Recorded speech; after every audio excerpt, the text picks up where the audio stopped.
one is I'm gonna lean a little bit towards Spence. I'm gonna say 60-40 because Spence does have the power to catch Crawford. I mean, if he does catch Crawford, I think he's gonna put him down. He's gonna hurt him.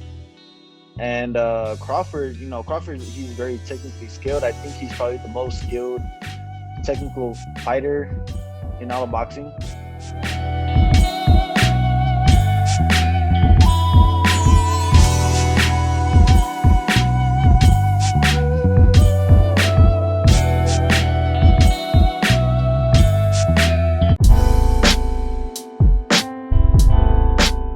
Vergil Ortiz is one of the bright young stars in boxing today. I'm a big fan of this kid. I think he's gonna be a star one day, but that doesn't mean I have to agree with everything that comes out of his mouth. According to Ortiz, Spence has the power. Let me say that again.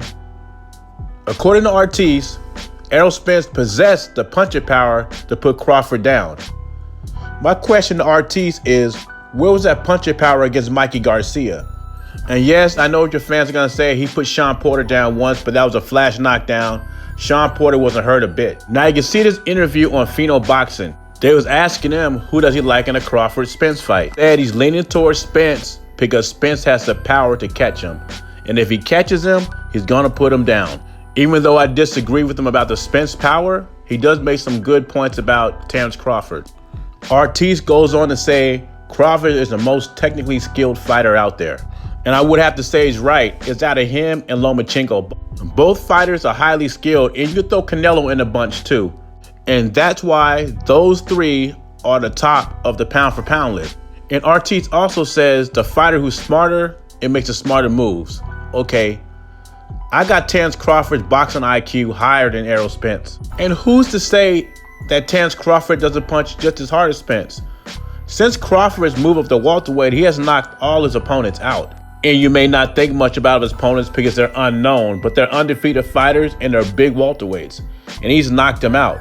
Spence has struggled with small guys. I mean, Lamont Peterson quit on a stool. And Carlos Ocampo was a domestic Mexican fighter. And correct me if I'm wrong out there, but I think that was Carlos Ocampo's first fight in the United States. And I'm not saying Carlos Ocampo's a small welterweight because he's not. But he was unknown. And Carlos Ocampo wasn't mandatory. But you know who else was a mandatory? Yordenis Ugas, who was number 2, and Carlos Ocampo was number 3. And I give it to Spence. He admitted it, that he did not want to fight Yordenis Ugas. His excuse was he wanted to fight guys with names. Carlos Ocampo is not a name. He said, Yordenis Ugas is a great fighter, but I have no interest in fighting him. That's a clear duck move. Boxing News 24 says Terrence Crawford is protected by Bob Arum. I can say the same thing about Errol Spence in the PBC. I'm pulling for Garcia to make this a good fight, but for some reason, I think Spence is going to win easy. I hope I'm dead wrong. So tell me, are you a believer like Vergil Ortiz in Spence's mythical punching power? I'm a non-believer till he knocks out Danny Garcia, then Terrence Crawford, then I tip my hat to him.